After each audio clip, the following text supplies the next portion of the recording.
A major controversy has erupted following the Chinese Grand Prix, but it's not about the racing itself. Instead, it's centered on what Formula One viewers didn't hear during the broadcast. Lewis Hamilton's team radio has become the focal point of serious accusations after it was revealed that F1's broadcast team selectively aired only a portion of a critical exchange between the seven-time champion and his race engineer. The complete conversation, now confirmed by both Ferrari and Hamilton, dramatically changes the perception of what actually happened during the team order situation with Charles Leclerc. This edited broadcast has prompted Ferrari's fury, sparked an internal investigation, and raised troubling questions about the line between entertainment and factual representation in Formula One. Let's dive into this developing situation. During the race in Shanghai, Hamilton was struggling with his car's performance, while teammate Leclerc was rapidly catching him despite carrying front wing damage. What viewers never heard was Hamilton's initial radio message: "I think I'm going to let Charles go because I'm struggling." This proactive, team-focused communication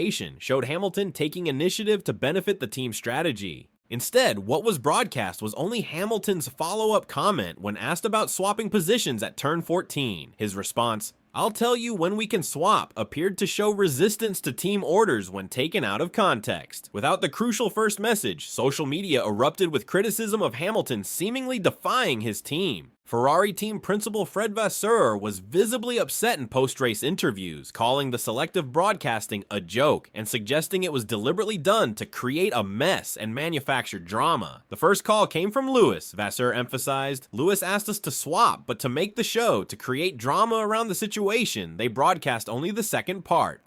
Formula One's management has since launched an internal investigation into their radio broadcast protocols. In a statement, an F1 spokesperson claimed the omission was not intentional, explaining that due to other situations developing during the race, the message from Lewis was not played. They've also reportedly met directly with Vasseur to address his concerns. This incident comes at a particularly challenging time for Ferrari and Hamilton. Both Ferrari drivers were disqualified from the Chinese Grand Prix results. Hamilton for excessive floor plank wear, and Leclerc for a car weight violation. These technical issues, combined with communication struggles, have created a difficult start to what many hoped would be a fairy tale season for the Hamilton-Ferrari partnership. The radio controversy also highlights Hamilton's ongoing adaptation challenges at Ferrari. His relationship with race engineer Riccardo Adami is still developing and lacks the seamless communication he enjoyed with Peter Bonington at Mercedes. Broadcasting selective parts of their conversations only makes this adjustment period more difficult. What's particularly concerning is how quickly narratives can be shaped by broadcast decisions. The edited radio message didn't just affect viewer perception, it created headlines, fueled speculation, and manufactured controversy where perhaps none existed. It raises serious questions about broadcast integrity in a sport where every detail is analyzed by millions of fans worldwide. For Hamilton, this is yet another hurdle in what's already proving to be a defining season.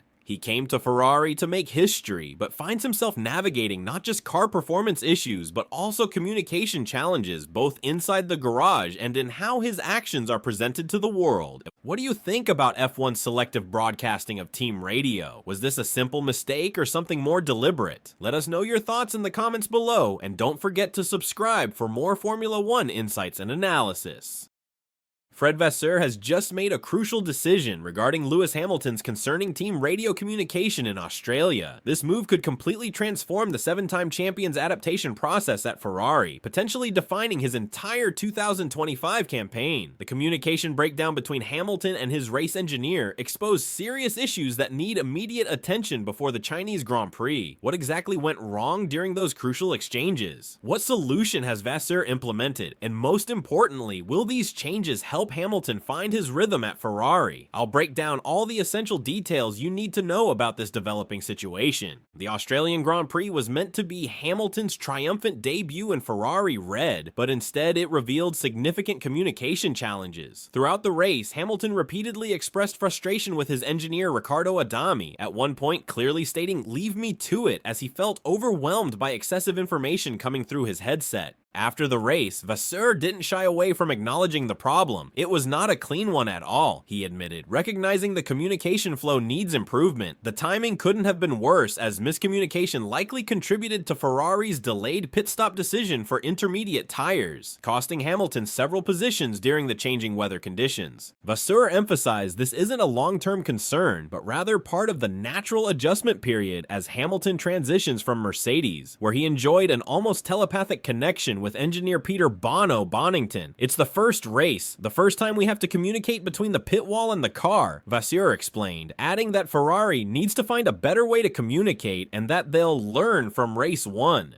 For Hamilton, efficient radio communication isn't just a preference, it's fundamental to his driving style. At Mercedes, Bonington knew precisely when to provide critical information and when to maintain silence, allowing Hamilton to focus on driving. At Ferrari, that relationship doesn't exist yet, and their communication approach differs significantly from what Hamilton is accustomed to. Ferrari is now implementing several changes to address these issues. They're reducing non-essential updates during intense racing moments, focusing on delivering only critical information when Hamilton needs it most. The team is also establishing clear, pre-agreed phrases for different race situations to minimize confusion. Additionally, Ferrari is adjusting their pre-race briefings to include specific communication protocols for various scenarios, ensuring Hamilton knows exactly what to expect in terms of information delivery. Their engineering department is also streamlining decision-making processes to execute strategy calls with immediate clarity. Perhaps most importantly, Ferrari is actively seeking Hamilton's input on his preferred communication style, rather than forcing him to adapt entirely to their existing system, a significant shift that demonstrates Vasseur's commitment to making this partnership succeed. The upcoming Chinese Grand Prix will be the first test of these improvements. Hamilton has historically excelled at Shanghai with 6 victories, but his performance will largely depend on how effectively Ferrari implements these communication changes. If they establish a better rhythm on the radio and improve their decision-making, Hamilton could deliver a much stronger performance. However, if the issues persist, questions will inevitably arise about whether he can truly thrive in Ferrari's system, especially as teammate Charles Leclerc continues to adapt more seamlessly. Do you think Ferrari will resolve Hamilton's communication struggles in time for China, or will these issues continue to hinder his performance throughout the season? Share your thoughts in the comments below.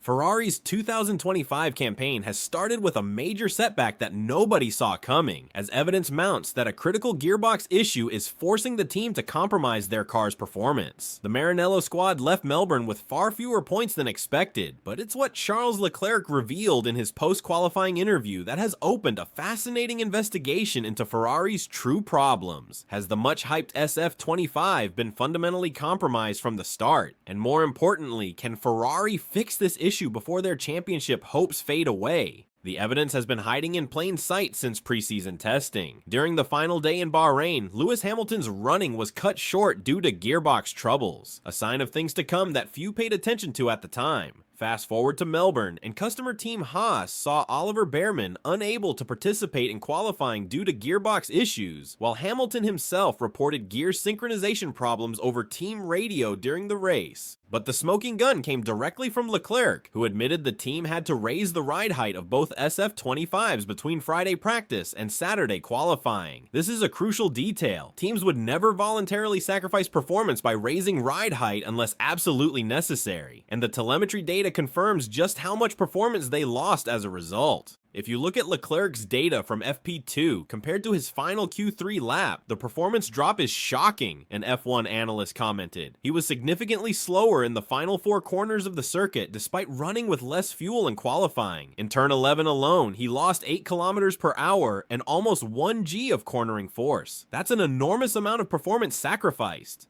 The picture emerging suggests that Ferrari's gearbox is experiencing excessive stress when the car runs at the optimal ride height. When the SF25 gets too close to the ground, exactly where you want it for maximum downforce, it appears the gearbox is being damaged by impacts with the track surface. This forced Ferrari into the compromise of raising both cars for qualifying and the race, explaining their mysterious loss of pace after looking so competitive on Friday. This creates a devastating dilemma for the Italian team. The SF25 appears to have genuine pace when run at its intended ride height, but doing so risks catastrophic gearbox failures. Yet by raising the ride height to protect the gearbox, they're sacrificing the downforce needed to challenge McLaren at the front. The big question now is whether Ferrari can solve this problem without completely redesigning their gearbox, which would effectively end their championship hopes before they've even begun. Designing and manufacturing a new gearbox would take months, eating into their limited resources under the budget caps. More likely, Ferrari will need to explore alternative solutions. They could modify suspension settings to soften the ride over bumps and curbs, potentially allowing them to run the car lower without transmitting as much shock to the gearbox. However, this approach brings its own compromises to mechanical grip and handling balance. China and Japan will provide critical data points to confirm this theory. If we see Ferrari look quick on Fridays before mysteriously losing pace for qualifying again at both venues, it will confirm the team is facing a fundamental design issue rather than a Melbourne-specific anomaly. For Ferrari and their millions of passionate fans, the situation is intensely frustrating. The SF25 appears to have the raw pace to fight at the front, especially with the stellar driver lineup of Leclerc and Hamilton. But this technical limitation could derail their entire season before it's even properly begun. What do you think about Ferrari's gearbox troubles? Can they find a workaround solution, or are they facing a season-long compromise? Let us know your thoughts in the comments below.